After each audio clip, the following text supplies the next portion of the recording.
Welcome to प्रथम IAS. तो देखिए, इस वीडियो में हम लोग बात करने वाले हैं भारत और फ्रांस की जो एक रिलेशनशिप है, स्ट्रेटेजिक रिलेशनशिप है, उसको हम यहाँ पे और भी स्ट्रेटेजिक पॉइंट ऑफ व्यू से देखेंगे और जानने की कोशिश करेंगे कि क्यों एक रिपोर्ट अभी जारी हुआ है, उसमें बताया गया है कि framework for east west convergence के लिए, ईस्ट और वेस्ट को अच्छे से कन्वर्ज करने के लिए अब आपको जो है ना, फ्रांस भारत के लिए बहुत इम्पॉर्टेंट है इंडो पैसिफिक में। हालांकि मैं आपको बता दूं, इंडो पैसिफिक जो एक कॉन्सेप्ट बना है, ये क्वाड ग्रुप, जिसमें भारत, यूएसए, जापान और ऑस्ट्रेलिया, इन चारों से। बट मैं आपको यहाँ पे एक बहुत ही इंटरेस्टिंग फैक्ट्स बताने वाला हूँ कि इन सभी कंट्रीज़ में, जिसने हाल ही में आपको इंडो पैसिफिक इकोनॉमिक फ्रेमवर्क भी जारी किया, उन सब से भारत का जो एक रिलेशनशिप है आपको फ्रांस के साथ, वो किस तरीके से यहाँ पे डिफरेंट है और क्यों जो इंडियो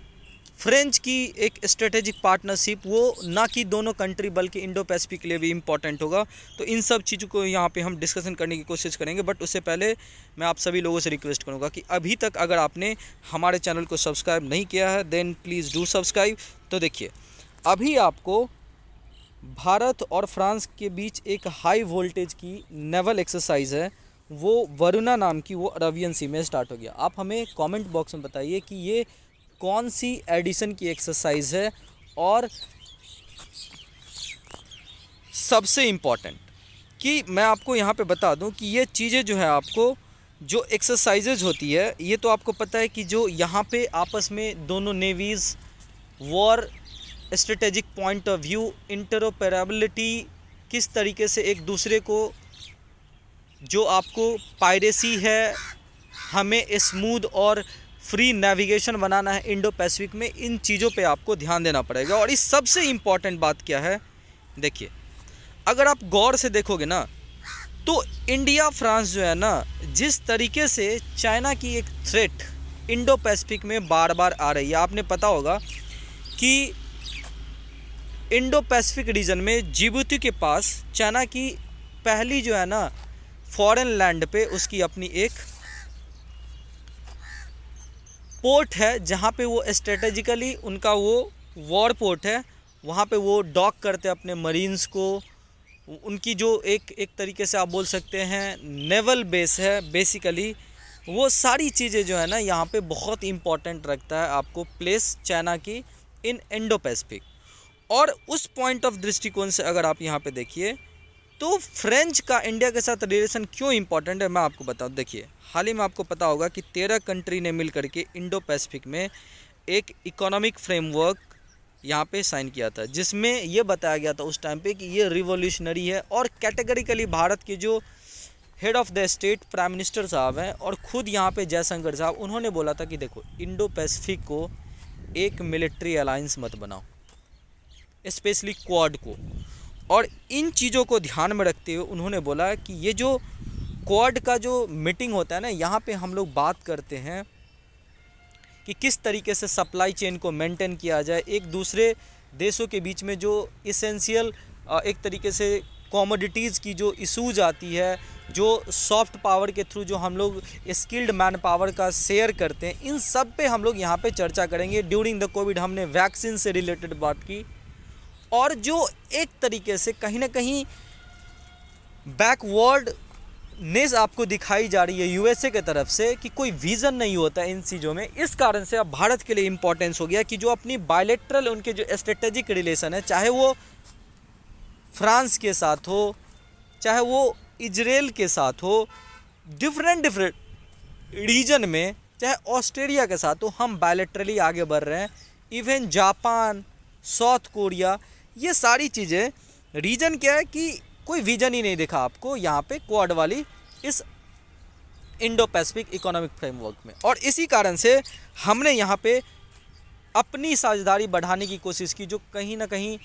लगभग 30 से ज़्यादा सालों से हमारी स्ट्रेटेजिक जो पार्टनरशिप चल रही है आपको फ्रांस के साथ, वहाँ पे हमने क्या किया, अपनी इम्पोर्टेंस यहाँ पे बढ़ाने की कोशिश की। और जो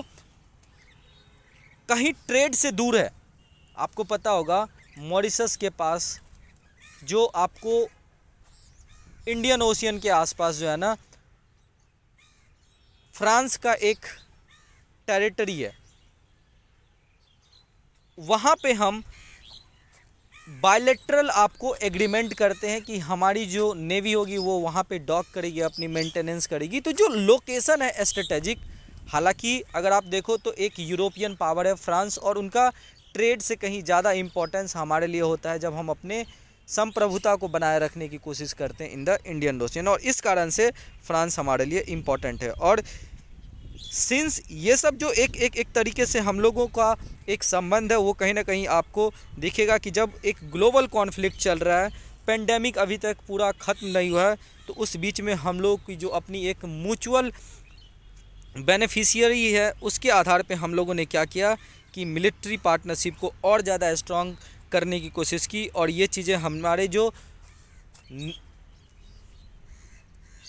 NSA हैं और जो इनके काउंटर पार्ट है फ्रांस में, उन दोनों ने अभी हाल ही में जब एक बैठक हुई थी तो उसमें किया था। दूसरी चीज़ें कि नेवी की एक बहुत बड़ी डील होने की उम्मीद है, क्योंकि जब नेवी ने सिलेक्ट किया तो यहाँ पे USA की जो F-16 की नेवी वर्जन थी और राफेल जो है उन दोनों को सिलेक्ट किया गया था। और मोस्ट प्रोबेबली यहाँ पे ऐसा माना जा रहा है, एक्सपर्ट बता रहे हैं कि लगभग जो ये फ्रेंच प्रेसिडेंट इमैनुअल मैक्रोन की विजिट होने वाली है 2023 में, जो फर्स्ट हाफ लगभग मार्च के आसपास, उसमें ये एक प्री प्लान तरीके से यहाँ पे जो आपको ये मीटिंग रखा गया, और इसमें जो है ना मेन वो जो $multi-billion की डील होने वाली है वो सारी चीज़ें यहाँ पे, और जो हमारी एक टाइम टेस्टेड रिलेशनशिप है ना, वो कहीं ना कहीं इससे और ज़्यादा जो है आपको मोमेंटम होंगे। ऑलरेडी हम लोग 36 राफेल हमारे इंडिया आ चुके हैं, और इन स्ट्रेटेजिक इम्पोर्टेंस को ध्यान में रखते हुए जब हम देखते हैं कि फ्रांस भी हमें डिफरेंट प्लेटफॉर्म पे, चाहे UNSC की परमानेंट मेंबरशिप के लिए हो, या आप बोल सकते हैं कि फ्रांस की एक इच्छा कि हम बेस्ट ऑफ द बेस्ट यहाँ पे मैन्युफैक्चरिंग पार्टनरशिप बनने वाले हैं, अपनी जो टेक्नोलॉजी होती है उसको यहाँ पे ट्रांसफ़र करने वाले हैं जब इक्विपमेंट की मैन्युफैक्चर करने की बात आएगी। तो ये सारी जो इंटरेस्ट है वो कहीं ना कहीं हम दोनों को म्यूचुअली एक दूसरे के लिए इम्पोर्टेंस बनाता है, और यही कारण है कि एक्सपर्ट बोल रहे हैं कि जो फ्रांस और इंडिया की रिलेशन है, it is the best form of the east to west convergence, और जो कि भारत के लिए नहीं बल्कि फ्रांस और साथ साथ इंडो पैसिफिक के लिए भी इम्पोर्टेंस है। तो अब यहाँ पे जो है आप सभी हमें अपनी राय विचार दीजिए कि किस तरीके से आप इन दोनों कंट्री के रिलेशनशिप को देखते हैं, और अगर आपने अभी तक हमारे चैनल को सब्सक्राइब नहीं किया then do subscribe. Thank you so much for watching this video. बहुत बहुत धन्यवाद।